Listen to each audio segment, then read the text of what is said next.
கடவுளே வந்து ஒரு ஒரு வீட்டு கணவன், வீட்டு தலைவர் கனவில் வந்தாராம். கடவுள் வந்து இது மாதிரி உன்னை விட்டுட்டு உங்கள் குடும்பத்தை உன்னையெல்லாம் விட்டுட்டு போக போகிறேன்னா, அதனால் ஏதாவது வர வேணும்னா கேட்டு போய் வாங்கிக்கோ அப்படின்னு கடவுள் சொன்னாராம் அந்த குடும்ப தலைவர்கிட்ட. அவருக்கு என்ன கேட்குறதுன்னு புரியல. கடவுள் வந்து விட்டுட்டு போகிறேங்கிறார், ஏதாவது வரம் கேட்டுக்கோ அப்படின்னு நம்ம என்ன பண்ணுறது, என்ன கேட்குறதுன்னு ஒன்றும் புரியல. குழம்பிக்கிட்டு இருந்தான் அந்த ஆள் கனவில்.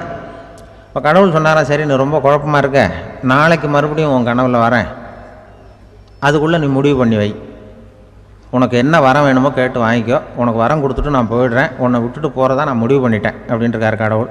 சரி ஒரு நாள் அவகாசம் கொடுங்க, நாளைக்கு நான் அதுக்குள்ளே முடிவு பண்ணி வைக்கிறேன்ட்டு அவர் வந்தார். மறுநாள் முழிச்சுக்கிட்டார். முழிச்சுக்கிட்டு மனைவி மகன் மக்கள் எல்லோரையும் கூப்பிட்டார், குடும்பத்தில் எல்லாரையும். இப்படி வாங்க, இது மாதிரி நேற்று கனவுல வந்தார் கடவுள், நம்மளை விட்டுட்டு போக போகிறாராம், என்ன வரம் வேணும்னு கேட்டு வாங்கிங்கோ அப்படின்னு போய் சொல்லிட்டார். என்ன கேட்குறதுன்னா அப்படின்னு அந்த கணவன் கேட்குறான். இந்த மனைவி சொல்கிறாங்க, என் உடம்பு பூரா நகையாக இருக்கணும் அப்படின்னு கேள் அப்படின்ட்டுருக்கு.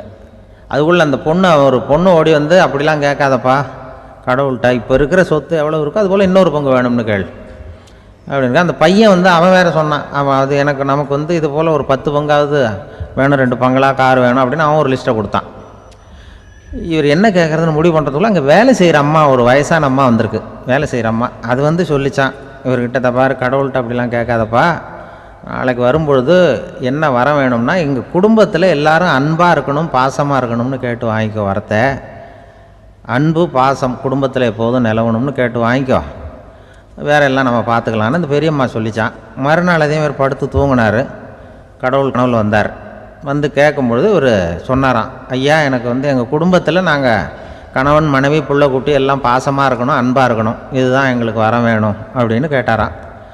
இவர் கேட்டதும் கடவுள் வந்து தலையை சொரிய ஆரம்பிச்சிட்டாராம். ஏன் என்ன யோசிக்கிறீங்கன்னு கேட்டிருக்காரு. நீங்கள் அன்பாக பிரியமாக இருந்தீங்கன்னா அப்புறம் ஏன் நான் உங்களை விட்டுட்டு போக போகிறேன், நான் ஏற்கனவே இல்லைங்கிறதுனால தான் உங்களை விட்டு போகலாம்னு முடிவு பண்ணியிருந்தேன். இப்போ நீங்கள் ஏற்கனவே பாசமாக இருந்தீங்கன்னா நான் இனிமேல் போக மாட்டேன், அதனால் ஏன் முடிவை மாற்றிக்க வேண்டியது தான், உங்கள் கூட தான் இருக்க போகிறேன்னாராம். இப்படி ஒரு கதை சொல்லுவாங்க. அதனால் ஒரு குடும்பத்தில் அந்தந்த உறவு முறைகள் சரியாக இருக்கிற வரைக்கும் எல்லாம் நல்லாயிருக்கும். அங்கே தான் இறைவன் வாழும் இல்லம்ங்கிறாங்களே, அதுதான்.